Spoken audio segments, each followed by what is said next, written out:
We live a physical, spiritual life, and the greatest evidence of that can be seen at a funeral, when the physical remains, but the spirit is departed.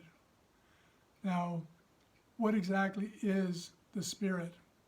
So we know that all our thoughts, thinking, conscious, subconscious feelings are all part of the spiritual part of our life. And the physical part is obviously all the physical activities, the physical movement.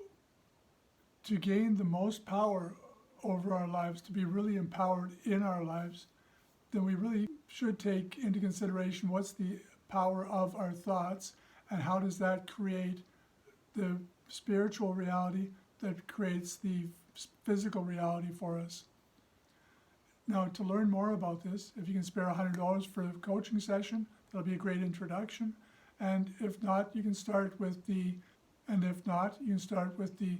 free self-test at mylifesoup.com, and where you'll get access to the almost daily coaching videos that I put out.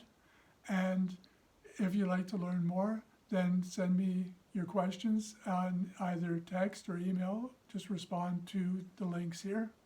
And be sure to subscribe so that you get the latest of the videos. I'm John Verwey, and I look forward to meeting you.